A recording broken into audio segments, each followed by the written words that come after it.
Aim right, achieve big at KR Mangalam University. देश के बाकी राज्यों की खबरें देखिए राज टॉप 10 में। कर्नाटक के कांग्रेस विधायक केसी वीरेंद्र पर ईडी का शिकंजा, छापेमारी में 12 करोड़ कैश, 6 करोड़ की ज्वेलरी बरामद, ऑनलाइन सट्टेबाजी साइट चलाने का आरोप। मुंबई में अनिल अंबानी के ठिकानों पर सीबीआई का छापा, बैंक फ्रॉड केस में एफआईआर दर्ज, कुछ दिन पहले ईडी ने की थी पूछताछ। महाराष्ट्र के कोल्हापुर में दो संप्रदायों के बीच हिंसक झड़प, 4 पुलिसकर्मी समेत 10 लोग घायल, उग्र भीड़ ने कई गाड़ियों में आगजनी की। नासिक में राज ठाकरे के कार्यकर्ताओं की गुंडाई, हिंदी भाषी परिवार पर एमएनएस के गुंडों का हमला, मराठी ना बोलने पर गैर मराठी को मारा थप्पड़।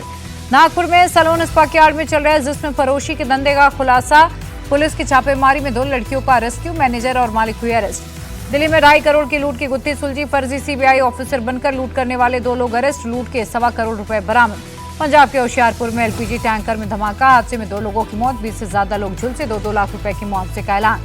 अहमदाबाद के बाद महिसागर में स्कूल में खूनी खेल, 8वीं के बच्चे ने अपने क्लासमेट को चाकू मारा, पीड़ित की हालत खतरे के बाहर।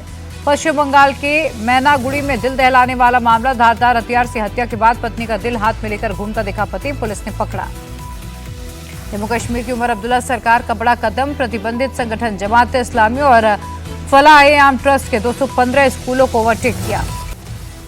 सपा से निष्कासित विधायक पूजा पाल ने अखिलेश यादव को लिखी खुली चिट्ठी, कहा पति की तरह मेरी भी हत्या हुई तो सपा और अखिलेश यादव इसके असली दोषी। पूजा पाल ने अखिलेश यादव पर उठाए गंभीर सवाल, कहा मैं पिछड़ी जाति की बेटी हूं, इसलिए मुझे पार्टी से निकाला, सपा के लोग मुझे धमकी दे रहे। पूजा पाल को बीजेपी का साथ डिप्टी सीएम ब्रजेश पाठक बोले, अति पिछड़े समाज की बेटी के साथ अन्याय हुआ, सपा को इसका खामियाजा भुगतना होगा।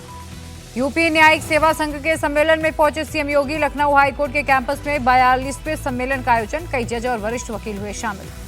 न्यायिक सेवा संघ के कार्यक्रम में सीएम योगी का बड़ा बयान, का सुशासन के लक्ष्य को प्राप्त करना है तो न्याय को सुगम और तेज बनाना पड़ेगा। मुख्तार अंसारी का छोटा बेटा उमर अंसारी गाजीपुर जेल के कासगंज जेल में शिफ्ट, 1 दिन पहले एमपी एमएलए कोर्ट ने खारिज की थी जमानत अर्जी। आजमगढ़ में 1 लाख का इनामी गैंगस्टर एसटीएफ से एनकाउंटर में ढेर, 14 साल से फरार शंकर कन्नौजिया चोरी अपहरण समेत कई मामलों में वांटेड था। प्रयागराज में 25,000 का इनामी बदमाश आजाद उर्फ बिल्ली गिरफ्तार, पुलिस एनकाउंटर में शातिर बदमाश के पैर में लगी गोली। मुरादाबाद में लड़कियों को बंधक बनाकर देह व्यापार कराने वाले 2 बदमाश हुए अरेस्ट, दोनों के पैर में लगी गोली, पकड़े जाने पर कान पकड़कर माफी मांगी। मेरठ में ऑपरेशन लंगड़ा पुलिस मुठभेड़ में 25,000 का इनामी बदमाश मुनीर गिरफ्तार, चोरी की बाइक, अवैध तमंचा, कारतूस बरामद। और अब देखते हैं बिहार की बड़ी खबरें बिहार टॉप 10 में। आरजेडी नेता तेजस्वी यादव पर महाराष्ट्र और यूपी में एफआईआर दर्ज, पीएम मोदी के बिहार दौरे को लेकर आपत्तिजनक पोस्ट करने का आरोप है। एफआईआर दर्ज होने पर तेजस्वी बोले, हम सच बोलते इसलिए किसी एफआईआर से नहीं डरते, क्या अब जुमला शब्द कहना भी अपराध हो गया। आरजेडी प्रवक्ता मृत्युंजय तिवारी बोले, एफआईआर की धमकी से नहीं डरने वाले तेजस्वी, जनता की आवाज को एफआईआर से नहीं दबाया जा सकता।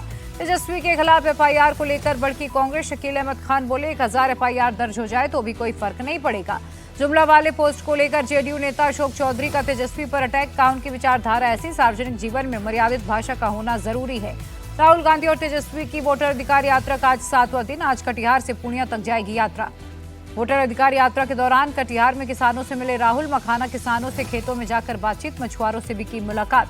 जेडीयू सांसद संजय झा का वोटर अधिकार यात्रा पर अटैक, कहा इन लोगों का राजनीतिक पर्यटन चल रहा है, जब मौका मिला तब बिहार के लिए कुछ नहीं किया। पटना में सरकारी सुपरिटेंडेंट इंजीनियर के घर पर आर्थिक अपराध इकाई की रेड, 12 लाख से ज्यादा जले हुए नोट मिले, 40 लाख की नकदी बरामद।